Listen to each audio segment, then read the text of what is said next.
எங்கள் அக்கா மானஸ்தர் தோழி இருக்காங்களா, தயவுசெய்து யாரும் அவங்கள திட்டாதங்க. பாவம் அவங்க. அப்படி என்ன தப்பு பண்ணிட்டாங்க?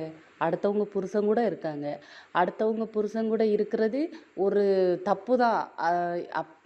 தப்பு இல்லையாடி கேடு கெட்டவளே அப்படின்னு நீங்கள் என்ன கேட்டால் கூட எனக்கு உங்களுக்கெல்லாம் தெரியும் அது தப்பு தானே. ஆனால் அக்காவை பொறுத்தளவில் அது பேர் என்ன தெரியுமா? Living together. சரியா?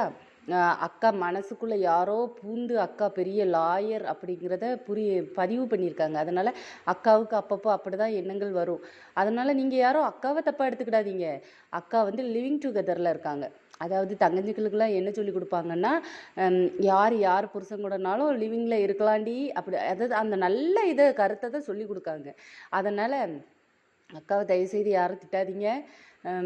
அப்புறம் அக்கா வாயிலிருந்து உண்மை மட்டும்தான் வரும். எப்படின்னு கேளுங்களேன். சிங்கப்பூருக்கு போயிட்டு வந்த விஷயத்த கூட அக்கா வாயிலிருந்து தான் சொல்லிச்சு. யாருக்காவது தில்லு தைரியம் இருக்கா? சொல்லிச்சு பார்த்தீங்களா? அதுதான் மானஸ்தர் தோழி.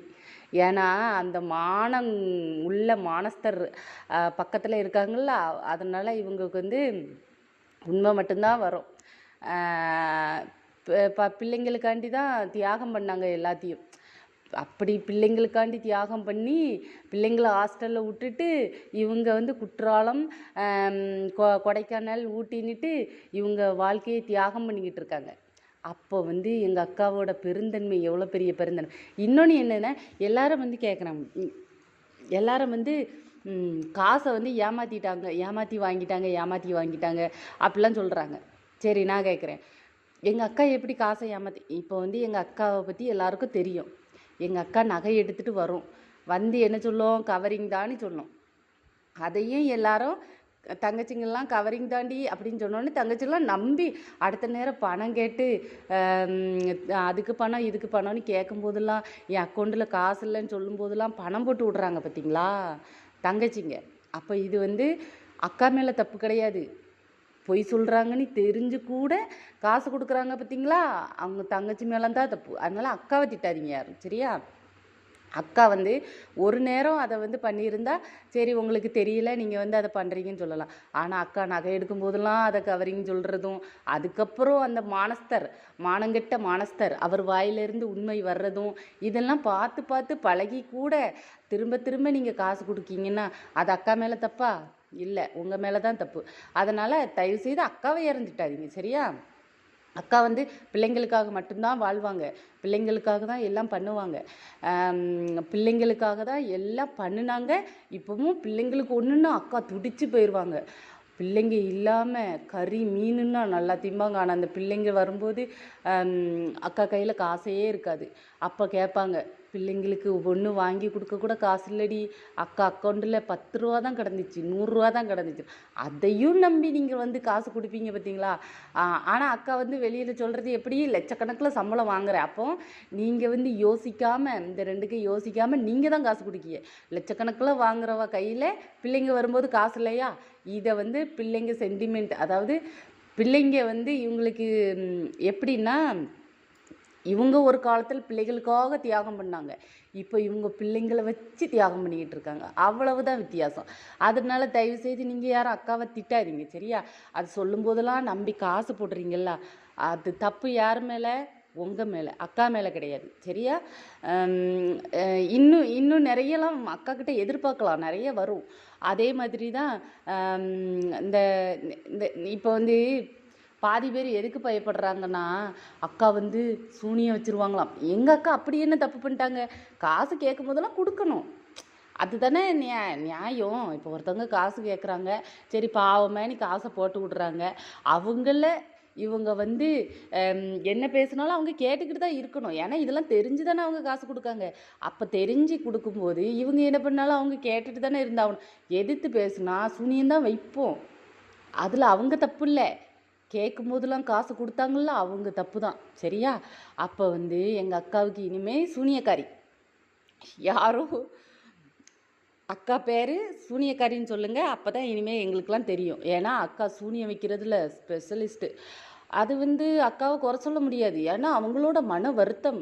அம், எவ்வளோக்குள்ள காசு வாங்கி வீடு கட்டலான்லாம் கனவு கண்டுட்டு இருந்திருப்பாங்க. திடீர்னு அந்த கனவுல மண்ணை வாரி நான் வந்து அம், கா இல்லை அப்படி இப்படின்னு காசுலாம் கொடுக்கலன்னு அக்காவுக்கு எவ்வளோ வருத்தமாக இருக்கும். சூனியம் வைக்க தான் செய்வாங்க. அதில் என்ன தப்பு? அதனால யாரும் அக்காவெல்லாம் திட்டாதீங்க இனிமே. அக்கா உண்மையை மட்டும்தான் சொல்லுவாங்கங்கிறதுக்கு இந்த எடுத்துக்காட்டு போதுமா? இல்லைன்னா இன்னும் அது தண்டபாணி யாருன்னே தெரியாதுன்னு சொல்கிறாங்கல்ல, அது அப்போ நீங்களே புரிஞ்சுக்கங்க. அக்கா உண்மையை மட்டும் தான் சொல்கிறாங்கங்கிறதுக்கு இதுதான் எடுத்துக்காட்டு. அக்கா உண்மையை மட்டும் தான் பேசுவாங்க. அந்த தண்டபாணி யாருன்னு அக்காவுக்கு தெரியவே தெரியாது. குற்றாலத்துக்கு போனால் அக்கா நகை வாங்கவும் மாட்டாங்க. ஆனால் சண்டைன்னு வரும்போது தான் மானங்கெட்ட மானஸ்தரை கழுவி கழுவி ஊற்றும் போது தான் உண்மையெல்லாம் வெளியில் வரும். அப்போ நீங்கள் புரிஞ்சுக்கலாம். சரியா? இடமே வாங்கி போடலை அப்படின்னு அக்கா வந்து சொன்னாங்க. உண்மைதான் அது. இடம் வாங்கி போடாமலே வீடு கட்டுறாங்கன்னா எங்கள் அக்கா எவ்வளோ பெரிய திறமசாலின்னு தெரியுமா? அதுதான்.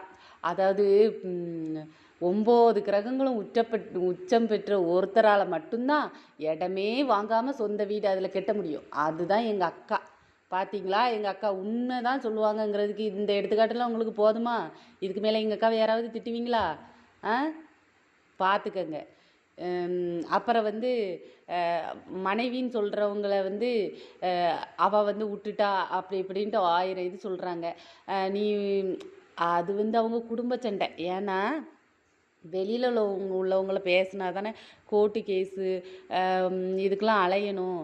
அதுங்களுக்குள்ளே அடிச்சுக்கிட்டு அதையும் நம்ம வந்து பார்க்குறோம். அது வந்து அவங்க தப்பு கிடையாது.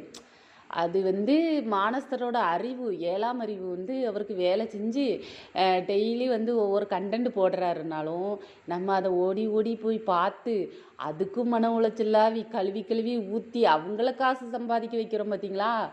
அப்போ அது அவங்க தப்பா? இல்லை, அது நம்ம தப்பு. 3 பேரும் ஒன்று தான்னு தெரிஞ்சும் கூட அதை பார்த்து அவங்க திட்டிக்கிறாங்கங்கிறதுக்காண்டி பார்த்து நம்மளும் ஐயையோ அவளை திட்டால இவங்கள திட்டால நம்மளும் அது கூட சேர்ந்து ஓடுறோம் பார்த்தீங்களா?